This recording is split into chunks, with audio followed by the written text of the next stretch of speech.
Unearthing the ancient libraries.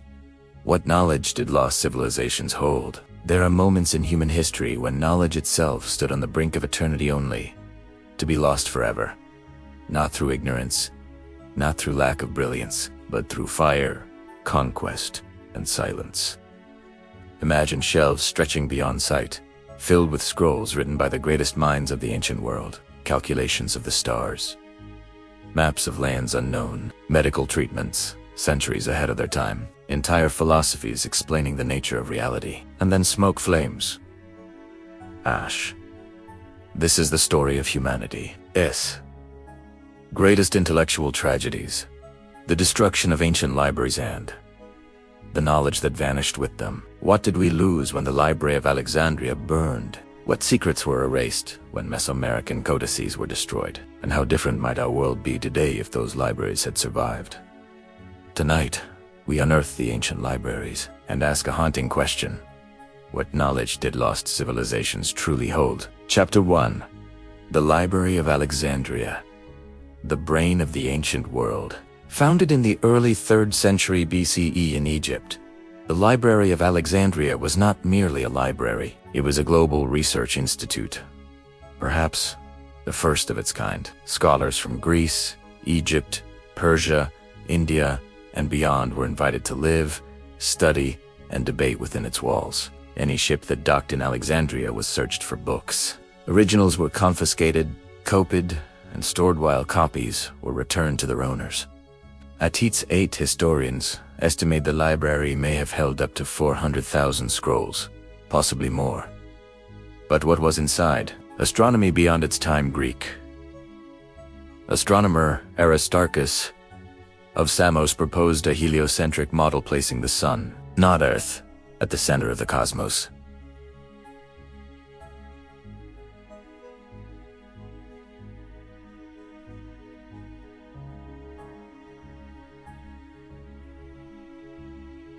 Nine years before Copernicus, his works were preserved in Alexandria.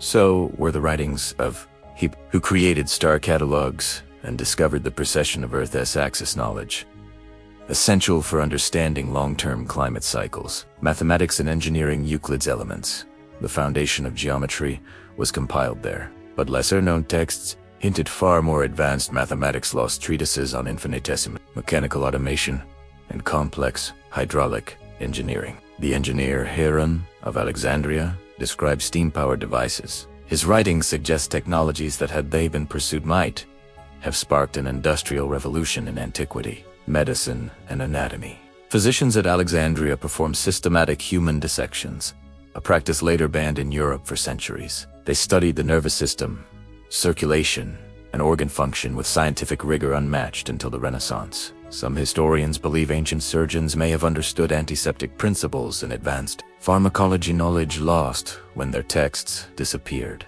Chapter 2. How Alexandria was lost.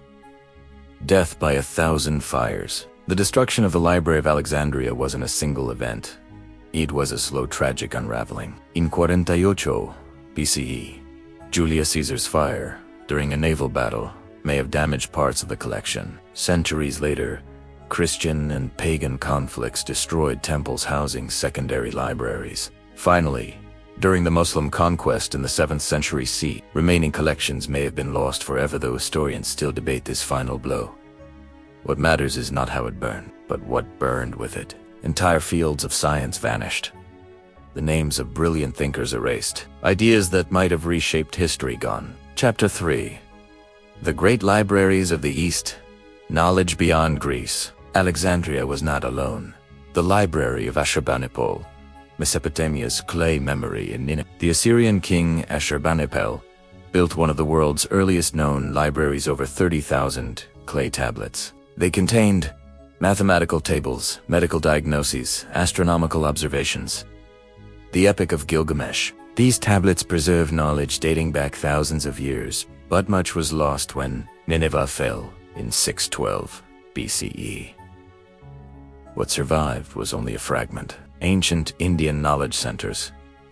Nalanda University, active from the 5th century CE, housed vast collections on astronomy, surgery, metallurgy, philosophy, mathematics, including early concepts of zero and infinity. When Nalanda was destroyed in the 12th century, fires reportedly burned for months, fueled by thousands of manuscripts. Imperial China's lost texts. China experienced repeated mass book burnings, most famously under Qin Shi Huang in the 3rd century BCE.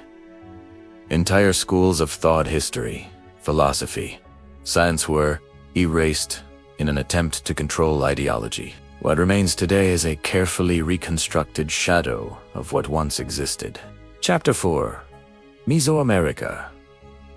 The knowledge Europe never read before European contact. The Maya, Aztec, and Mixtec civilizations possessed sophisticated writing systems and libraries, recorded on bark paper. These books contained astronomical cycles accurate to within seconds, planetary motion tables, medical remedies using complex botanical knowledge, advanced calendars tracking solar, lunar, and Venus cycles. The Great Erasure. When Spanish conquistadors arrived, they viewed these texts as heretical. In 1562, Bishop Diego de Landa ordered the burning of thousands of Maya books. He later wrote, "We burned them all," and the people felt great sorrow.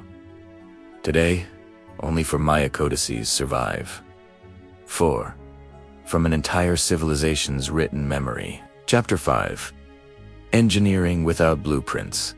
Lost technical mastery. One of the most haunting questions is not what was written, but how it was applied. Ancient civilizations built structures modern engineers still struggle to explain. The precision stonework of Machu Picchu, Roman concrete that heals itself, Egyptian monuments aligned with celestial bodies. Antikythera mechanisma, mechanical computer from 100 BCE. Where were the manuals? Where were the engineering texts? Almost certainly in libraries that no longer exist. Chapter 6. Did ancient civilizations know more than we think? Some theories border on the controversial, but they raise valid questions. Did ancient scholars understand long-term climate cycles, Earth's circumference with extreme accuracy, medicine at a biochemical level, astronomical events spanning tens of thousands of years? The surviving fragments suggest they did. What we call primitive civilizations were, in reality, highly specialized societies with deep observational science passed down through fragile media. When the libraries died, so did the continuity of that knowledge. Chapter 7. Knowledge is fragile. A warning from the past. We like to believe our knowledge is permanent, but history tells a different story. Hard drives fail, languages data formats become unreadable. Civilizations fall. The ancient world learned this lesson the hard way. We are not smarter than the past. We are simply standing on what survived. The ghost libraries of humanity. The greatest tragedy of the ancient libraries is not what we know we lost. It's what we'll never even know existed. Unwritten names. Unimagined sciences. Discoveries waiting centuries to be rediscovered. The ashes of Alexandria, Nalanda, and the Maya codices whisper a warning across time. Knowledge is humanity's greatest treasure and its most fragile one. What we choose to preserve today may determine how much of us survives tomorrow.